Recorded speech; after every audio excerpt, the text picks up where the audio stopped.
₹555, ये इसका एक प्राइस बैंड तय किया गया है। कंपनी के आईपीओ के जरिए करीब करीब 760 करोड़ रुपए जुटाने की योजना है और कंपनी 1984 से यानी करीब 35-36 साल पुरानी कंपनी है और केमिकल बिजनेस के अंदर मेजरली कंपनी का कामकाज है। दो इनके मेजर सेक्टर हैं, इसमें एक फार्मास्यूटिकल स्पेस आता है और दूसरा स्पेशलिटी केमिकल स्पेस के अंदर कंपनी कामकाज करती है। इसके अंदर पिगमेंट, डाइस, पॉलीमर जैसे जो कारोबार है वो इस कंपनी के अंदर शुमार होते हैं। मेजरली फिलहाल ये कंपनी यूएस में या कई मल्टीनेशनल जाइंट्स जैसे कि सिंजिंटा हुआ या फिर यूपीएल हुआ, इसके अलावा बाकी यूएस की जो मेजर कंपनीज हैं वो सुमितोमो केमिकल जैसी कंपनीज उनके के लिए ये सप्लाईज करती हैं और एक अच्छी कैपेसिटीज करीब करीब 23,450 मिलियन टन के आसपास की कैपेसिटीज के साथ कंपनी कामकाज करती है। बातचीत कर लेते हैं, कंपनी के एमडी आनंद देसाई हमारे साथ मौजूद हैं बातचीत करने के लिए। देसाई साहब नमस्कार, स्वागत है आपका कार्यक्रम में। और सबसे पहला सवाल तो कंपनी के बारे में ही मैं जानना चाहूँगा कि ऑलरेडी हमने बहुत सारी बातचीत की इसके बारे में, कौन कौन सी प्रोडक्ट लाइंस, कौन कौन से सेगमेंट जिसके ऊपर अभी कंपनी कामकाज कर रही है? बेसिकली अनुपम रसायन जो है वो एक specially manufacturing life science specially chemicals manufacturing company है। हमारा फोकस एग्रोकेमिकल्स, पर्सनल केयर और फार्मास्यूटिकल्स पे है। फार्मास्यूटिकल और केमिकल स्पेस की आपने बात की। अच्छा, एक्सपोर्ट्स के अंदर जो मैं पढ़ रहा था उसमें आप यूएस के लिए मेजरली एक्सपोर्ट करते हैं और इंटरनेशनल क्लाइंट्स भी हैं, सिंजेंटा, सुमिटोमो जैसे क्लाइंट्स आपके पास हैं, यूपीएल भी आपका एक बड़ा क्लाइंट है। किस तरह का एक्सपोर्ट मार्केट देख रहे हैं और किस तरह का आउटलुक उस पूरे स्पेस में आपको दिख रहा है? हमारा ज्यादातर एक्सपोर्ट्स आज 75% टोटल एक्सपोर्ट्स है और वो यूरोप, जापान और यूएस ही जा रहा है मेजर मटेरियल। और इंपोर्ट्स में हम बहुत कम इंपोर्ट कर रहे हैं और मेजरली जापान से कर रहे हैं और सेकंड चाइना से कर रहे हैं। मेजर एक्सपोर्ट यूरोप, यूएस और जापान के अंदर है।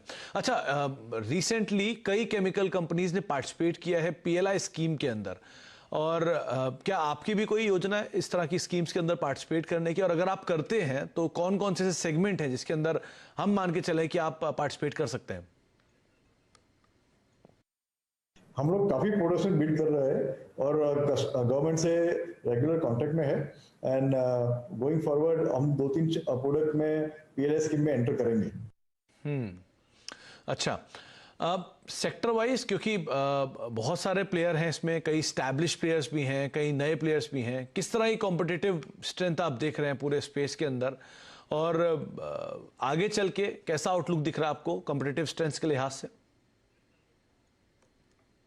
हमने गए 5 साल में 800 करोड़ रुपए का इन्वेस्टमेंट किया है जिससे हमारे पास स्पेयर कैपेसिटी है और आज कस्टमर्स को इमीडिएट मटेरियल चाहिए होता है तो उस वक्त अगर हमारे पास स्पेयर कैपेसिटी होती है तो तुरंत ही बना के दे सकते हैं। क्योंकि स्पेशली केमिकल्स में क्या होता है कि आपके पास एक लैग होता है, जब तक आप प्रोडक्ट आती है नहीं, आप बनाते हैं उसमें और फिर कस्टमर को देते हैं तो उसमें 18 महीना निकल जाता है जो अगर नया प्लांट डालना पड़ता है तो। पर यहाँ पर हमारे पास प्लांट रेडी है, कैपेसिटी अवेलेबल है और अगर कस्टमर की प्रोडक्ट देते हैं और हम बना सकते हैं तो we can deliver the product faster. That is what is very important for a customer, तो वो हम टारगेट कर रहे हैं। अच्छा, इस सेक्टर में देसाई साहब रिसेंटली काफ़ी कुछ डेवलपमेंट्स के तौर पे हुआ है, जैसे कि कंस्ट्रेंट्स आया है चाइना की तरफ से सप्लाईज को लेकर, केमिकल के प्राइसेस जो है राइज हुए हैं। रिसेंटली कुछ रिपोर्ट्स में आई थी आईसीआई सिक्योरिटीज़ की, उन्होंने भी ये बात साफ की कि इस सेक्टर में बहुत सारे प्राइस हाइक हुए हैं, बहुत सारे इनपुट कॉस्ट के हाइक हुए हैं, क्रूड डेरिवेटिव्स की कीमतें बढ़ी हैं। तो जिस तरह की डेवलपमेंट्स हो रहे हैं, इन डेवलपमेंट्स के मद्देनज़र कैसे देख रहे हैं आप कंपनी का आउटलुक गोइंग फॉरवर्ड? कैसे मार्जिन्स को इंटैक्ट रखेंगे? क्या ग्रोथ प्रोस्पेक्ट है?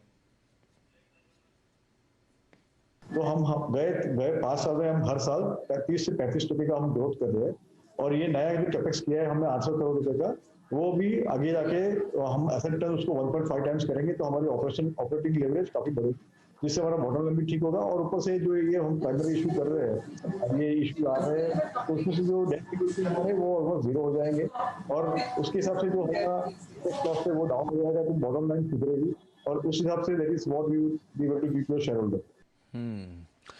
चलिए देसाई साहब, बहुत बहुत शुक्रिया हमारे साथ मौजूद रहने के लिए। उम्मीद करते हैं कि आपको एक बेहतर आईपीओ का रिस्पांस आता हुआ दिखाई पड़े और साथ ही साथ आपको ये भी बता दें कि जो कस्टमर हैं इस कंपनी के, उसका एक बहुत ही स्ट्रॉन्ग डाइवर्सिफाइड बेस है और कंपनी खुद का R&D इकाई है जिसकी वजह से भी कंपनी के मार्जिन्स काफ़ी इंटैक्ट दिखाई पड़ रहे हैं, तो शायद इसका एक इम्पैक्ट गोइंग फॉरवर्ड कंपनी के ओवरऑल नंबर्स के ऊपर आता हुआ दिखाई पड़े और कंसिस्टेंटली कंपनी के जो ट्रैक रिकॉर्ड है वो काफ़ी स्ट्रॉन्ग रहा है। बहुत बहुत शुक्रिया देसाई साहब हमारे साथ मौजूद